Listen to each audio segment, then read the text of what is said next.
Welcome to Gravity this season. Thanks for joining us. This month we'll be taking a look at skiing. We've broken it down into two series, kind of a bunny slope series and a black diamond series. So we'll kind of divide that up so there's some progression in the program. Skiing's a very seasonal sport, so there's some periodization built into the programs today. And just some facts on skiing. The United States Ski Association reports over 50 million lift tickets are sold per year. So you've got 50 million people going up and down the mountains every year. A lot of them on weekend vacations. Some of them are ski junkies, so we'll address that later. Now there's three different types of skiing. There's probably more than that. The three main types, you've got your alpine skiing, more your traditional stuff, going down the hill, carving back and forth. That's what most people are doing on their vacations. And then you've got your cross-country skiing. So back and forth, a lot of arm drivers in that sport. Both cross-country and alpine look very sagittal plane, but if you take a look at the dynamics of the biomechanics, you'll notice that there's a lot of transverse plane and frontal plane movement as well. And then there's telemark skiing. Telemark and cross-country, the big difference is that the heel comes up. With the alpine skiing or traditional skiing, you're gonna see that our foot is kind of locked into dorsiflexion. So that's a big switch for the rest of the body to adjust to. So a lot of with the alpine skiing, the big component of that is to be able to turn, stop, carve, and you've got this giant orthotic on your foot. So you've got these long skis, they're kind of concave, they're bent, they're curved, they're thin in the middle and thick out here, more like an hourglass. So when you lean one way, dig the edges into the skis, you get that turn effect. So you'll see a lot of frontal plane stability required, but still some sagittal plane. Everything's really about fluidity and efficiency. So again, they all appear sagittal plane, but we're going to go into frontal plane and transverse plane movements. So we've got a very seasonal sport. We've got things that we've got to consider, people that are coming off of desk jobs and going into a training program and then up to the pre-season ski program. So hopefully this will be some great ideas, and I know that there are experts out there in skiing that know a whole heck of a lot more than I do. These are just ideas, a thought process to get you thinking about how to put together semi-private or private training programs in order to capitalize on that market. It's coming up, the ski season's coming up shortly, so start now, get those programs out. Again, start with the bunny slopes. Next month or a couple months down the road, you'll see our Black Diamond series. So thanks for joining us, and we'll start now. Welcome to the bunny slopes in San Diego. It's not very snowy out here, but it's relatively flat. That's what we want to start people out with. We want to give them success. So we're not going to send them straight up to the top of the Black Diamond Hill yet. We're going to start with the foundational program, a readiness program to get them set for the ski season. So right now, as if we're in an NFL training camp, we're starting with the training camp. Then we move into pre-season, and then we have them conditioned ready for the full season of skiing so that they can go through the season uninjured, have fun, get their money's worth. A lot of these people are paying lots of big bucks to bring the family out, so we want to get the full value out of that. A couple ideas you can throw out are to get a group of people together to train for 6-8 weeks before they go skiing. You can charge them up front, set them up for Tuesday, Thursday nights, whenever you'd like, and have them go skiing together. It might even be a promotional idea for your club. So when we take a look at readiness, we got to go back and look at the injuries. What are the injuries that happen with skiing? Well, we know that there are a lot of shoulder, there are a lot of wrist injuries, a lot of fractures, clavicle, humerus, ribs, everything upstairs that basically takes the hit when we wipe out. A lot of fast trauma when you're going into, maybe it's just a collision that's happening. Those are the things that we can't necessarily train you to avoid with regards to the fall, unless you want to get into some on-ground prone function, doing some explosive stuff on the ground, getting the wrists, ankles, and shoulders all set for that. Add it, that's fine. However, we're going to try to create a strong foundation so that we can eliminate the wipeouts, so that we can teach them to be able to control from the core, that proximal stability, before they get into some of the distal stuff. So strong foundation, maybe they're able to ski a little bit longer, maybe they're able to get through that first day with a lot of delayed onset muscle soreness so they can return the second day. The crazy stat out there is only 10% return the second day during a ski trip. So we're going to try to get more value out of that ski trip. Another big injury, we take a look at the knee. We know that the knee gets injured. Up to 30 or 40% of all ski-related injuries, or that people are treated, are knee injuries. So we get meniscal tears, we get ligament strains, we get sprains, we get tears, everything down at the knee. And that is usually caused by the fact that our ankle, we've got this big boot wrapped around our ankle, right? And it's kind of locked in dorsiflexion. Now the foot can wiggle jiggle around there a little bit. You still get some triplanar movement down at the ankle. However, it's pre-positioned in flexion. So that is a increase in stability down there, or an artificial stability, which is going to create more torque at the knee. So if the ankle can't move a lot, then you go up to the next joint, the knee ends up taking the hit.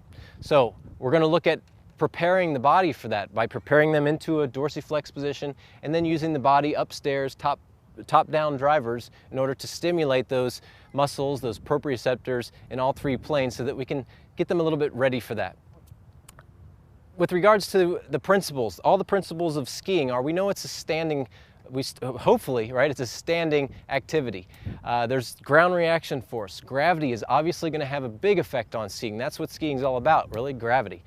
And then we have our momentum of mass. We have big reactions with the ground, and we know that it's driven. So we drive the body with the top down, meaning that we may dig a pole into the ground and work around that pole, or we may just simply lean the lower body one way to get those nice concave skis to turn. So it's reactive. It's just basically steering the ship. But when people go out and they're skiing for the first time, they're overcompensating, they're doing a lot of things, they're stopping every time they turn. We want to get them to have a nice flow and be familiar with their body before they hit the slopes. So our strategies that are based on our principles are, for one, is we want to increase the stability of the lower extremities, basically from the ankles up. So we know the ankles are locked in. We're going to go after the knees in different planes. We're going to go after the hips in different planes. And we're also going to go into the whole trunk. So the whole system stabilizes and reacts to forces that we're going to throw at the client. We know that it's that skiing it's a shock absorption. When you're going down those hills, you got lots of bumps, lots of variations in the hill or the snow, that we want to get a lot of different variations in our transformation zone, meaning that when we go from eccentric to concentric, we don't always want to be at the top or at the bottom, but in between. So we're taking hits at the top, at the bottom. You can kind of see what I'm doing there. Hopefully it shows up on the camera. So we want to be able to absorb force, bottom up, top down. Now in the frontal plane, we know that when we ski, that you're going to be driving in the frontal plane quite a bit. You're also going to have to be strong. And you know that when you have force going across this way, that although the leg is adducting, we're firing up the abductors of the hip, not the adductors. The adductors really have nothing to do with hip adduction. It's kind of a problem that we have, unless you're lying on the ground and you want to slap your legs together up like a seal, then our adductors are adducting. However, this particular adductor on this side might be decelerating my right hip adduction. So more on that in the functional world, but however, we're just going to know that we need to decelerate the foot from going this way. We need to be able to get the body strong in order to push off one way or the other. Another thing we're going to do is prepare the knee by addressing the calf. So we're going to do some activities. We're in a prone position. We're going to go and drive the knee in different positions. We're going to get some frontal plane stability with the hips. And then we're really going to focus on getting that stability. So when you're skiing, you're in a flexed position, a lot of flexion, basically ready to absorb force. Our lumbar spine is in flexion. We're kind of in a loaded position here. So we might do activities that kind of tweak that load. So we're flexed, and then we add in a different plane like the transverse plane or the frontal plane in order to have a more rounded athlete with regards to three-dimensionality. So this program is about preparing them for the program. So we're going to bring in Nicole for help. Just like the knee, Nicole's kind of like the knee today. Nicole's going to take the hit for me, do a lot of the movements. The knee takes the hit for the body. A lot of times it's kind of stuck in between the foot and the hip, and it takes that hit. So it takes all these beatings and beatings. So Nicole is my knee today. How's that? So welcome, Nicole. We're going to start off with a dynamic warm-up, and what we're going to do is the cardio pull. You know the exercise. We won't spend a lot of time on it, but we're going to get Nicole set up for just a cardio pull with about 460 variations. How's that sound? Does that work all right? I like it. So we're going to get her set up, just a basic general cardio pull to start off with, and we're just going to fast forward so these tapes don't get too long. We're going to have her do variations, and we're going to start with the variations at the feet. So first we're going to go toe out. And each time we make a little change, we change the stimulus through the proprioceptors and the muscles and the soft tissue all gets changed. Then we're going to go toe in. And what we'll do is we'll start with a big circular motion with the arms, and then we'll go staggered. So our feet will be right foot forward, left foot back. And again, you can go 10 of each, 15 of each, either way. And then you're going to go left foot forward. Good, so these are sagittal plane tweaks, and then we go frontal plane tweaks. Let's go wide with the right foot forward.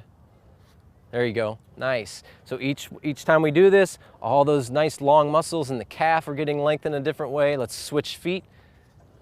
Very good, big circles, reverse the circles with the arms. This is like Simon Says, right? This is fast forward version. And now we'll start to introduce a little plyometric. So we'll bring the feet together, kind of like we're skiing, and we're just gonna have a little assisted plyometric. So she's gonna do little baby hops. And then we'll go right into skiing, back and forth in that transverse plane. Just a nice little dynamic warm up. Each time her foot hits the ground, there's a little message that gets sent up through the system. Everything reacts to that. You're kind of mimicking ground reaction force. Arms and shoulders getting warmed up. I love this exercise because you can do so much with it. Again, you can do 100 variations or 100 repetitions and you'll be all set. So let's just assume we've gone through 4, 5, 6 minutes of this. And now what we're gonna do is take these handles from her and we're gonna go to what we call Squat City, Utah, meaning that we're gonna do the same thing but take the arms out of the equation so that we can increase the demand of the lower extremities. So we're getting them used to that shock absorption. We're getting them used to dynamic loads. We're not gonna do a lot of static stuff because skiing is not a static sport. So when you see people do ski programs where they do the wall squats and just stand there, that functionally isn't the best thing for skiing because you've got loads, different variations. So we're gonna go just a regular bilateral squat. You know the squat variations. You learn them in your 8-hour courses. Or you can look through your manual at home and you see the basic squat. These might give you new ideas to vary those. So then we're gonna do that same thing. Maybe we'll go right foot forward, go through a little bit of a squat. You can see here that that left foot, because it's pre-positioned lower, is getting a little more what we call dorsiflexion. So the calf is being stimulated a little bit more. We'll go ahead and switch it up. This is a fast forward program. This way we get the heart rate up, we get the metabolic conditioning that's needed for a long day of skiing. And now maybe we'll just go more like a skiing squat. We'll go feet together and then we'll just roll on the heels back and forth. And what I'm gonna do now, because we've gone through a warm-up, we're just gonna assume that we've gone through a nice dynamic warm-up. I'm gonna start to add a little bit of load.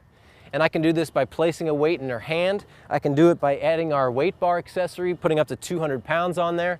Or I can just sit on the glide board and she can take me for a ride, right?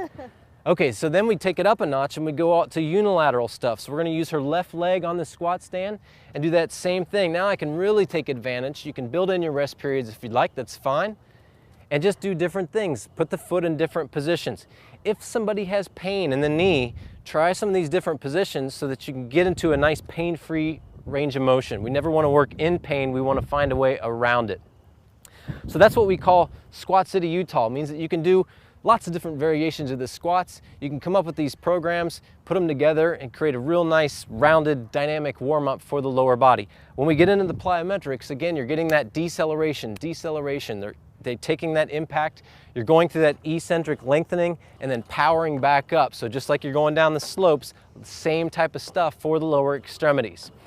Excellent. So what we're going to do now is go into more of a trunk stability exercise. So if you've taken our post-rehab course, this is an exercise that's from that called the unilateral, or the row with unilateral pull, we'll call it. How's that? We'll tweak it a little bit just to keep things fast.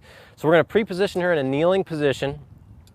And what we're going to do here before we give her the handles is typically the client will sit back on their knees, their heels. We're going to basically tilt her spine forward, keep her right there, and as she's there, we're going to lift the hips up until she feels like she's just about to fall forward. So what we've done now is we've loaded the trunk, we've loaded the posterior back, so we've got the lumbar spine loaded. Now it's loaded in the sagittal plane. Now we can take the cable and add this just to her right arm, and she's going to feel real unstable at the beginning.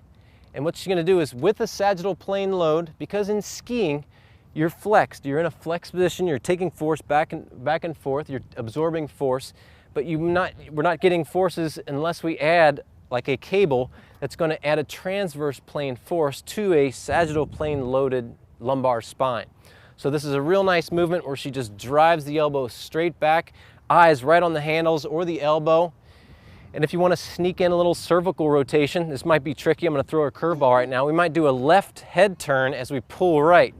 There we go. This is Simon Says now. So she drives it back. Now we're getting a top down and bottom up driver to the cervical spine.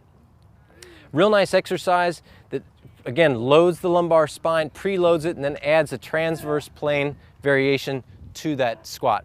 So the next thing we're going to do, you can do both sides obviously, is we're going to keep her in a kneeling position, and what we've got is some free weights, and I'm going to switch it up on her. You can add free weights, you can add anything you want, because you've got someone in a kneeling position and the glide board's on a slope, so it's nice. I'm going to start her off with the real basic frontal plane driver. So now we want to get the trunk warmed up in the frontal plane so we can use those weights to eccentrically lengthen, and then the weight actually pulls you back down. So just like anything with function, gravity ends up doing a lot of the work here. So if I wanted to make it more difficult for one side or the other, I would only give her one weight. Now we can also take that up a notch. I'm going to give her some lighter weights because I'm going to ask her to do some dynamic stuff. Got our power blocks out here. And what she's going to do now is, say we're going to build up from this frontal plane stuff. Now she's going to start to shoot the weights out up to about shoulder height. Maybe just a little bit higher, make it a little easier on your shoulders. There we go. So we're getting all kinds of stability for the trunk, and we're getting some nice bonus material for the shoulders. And now we're going to go opposite side overhead. So now she's going to get a real nice lengthening. And what we're going to do now is start to tweak the whole system here. I'm going to have her stagger her knees. So one knee is going to be a little in front of the other. And then do that same thing overhead. So now we're getting more stretch, a different set of stimulation to the trunk. Yep. And then we could obviously go back and forth. With those exercises, you can also tweak the stability factor, meaning that I've had her knees were fairly wide during that whole session. So if we wanted to make it more unstable in the beginning, we would just position her knees closer. Again, this is a readiness program, so I would just advise start wide. Okay, now we're going to get into some plank work. So we're going to get into that calf. We want to prepare the calf for all that work in that flexed position, right? So we're going to take the squat stand off, and we'll bring it up just a hair, just to make it a little easier on Nicole's upper body, although I know she could handle probably a decline variation of this. We're going to keep the feet on the ground and then just go down to an elbow plank to start off with. Now I'm going to shift over here, and what we're going to do is we're going to work on this left ankle. So we've got it pre-positioned in dorsiflexion, and what we're going to do is take that knee and drive it in the transverse plane. So she's going to drive it over here and then all the way towards the camera, back and forth. Each time she does that, her leg is dragging that pelvis in the transverse plane. So we've got a dorsiflexed ankle that's getting real nice stimulation in the transverse plane and also the frontal plane, because she's got some nice hip shifting there. So this is a nice way to kind of stimulate, ready the calf for everything. And then I forgot one exercise, so we're going to go back. Remember that you can do those you can progress up to a fully extended variation, and you could add all kinds of stuff here with regards to plank work, with regards to bringing one arm up and doing side planks, lots of variations. Love this position because a lot of people can't do this on the ground. You can throw it up to level 8 and they're able to do it. They have the stability and the strength of the shoulders to do that. One last movement for our readiness program, and again, these are just ideas. This is not an actual program, but ideas to facilitate a thought process that you can come together with a much better program than I can come up with and sell it to your clientele. What we're going to do now is, it's called a lateral position of a squat, and this is going to be tricky to see with the camera. But what we're going to do is, we've got this big muscle called the peroneus longus that kind of sneaks down. The fibular head comes all the way down the lateral malleolus and then sneaks under the foot and attaches up into that first metatarsal or near it. So you've got a nice connection, but it goes all the way under. So in skiing, in that frontal plane stability, we want to be able to have that muscle prepared for the rest of the stuff we're going to do in the Black Diamond program, as well as the slopes. So what we do is we get them in a side-lying position, and we're going to pre-position that foot way towards the top back, so even to where your heel fits right into my hand here. And she's just going to bring that other leg, she can either bend it or bring it forward, and as she goes into a little bit of a hop, what happens is she's going to land, and each time the key is to land with the big toe first. So the big toe takes that tendon, says, hey, I need your help, peroneus longus, help me out here. So she's going to go back and forth with these. They can be small hops, big hops, baby hops, but the key is to get the foot posterior lateral to the body. So these are just some simple ideas to put into your readiness program of the Bunny Slope Gravity This Season Ski Program.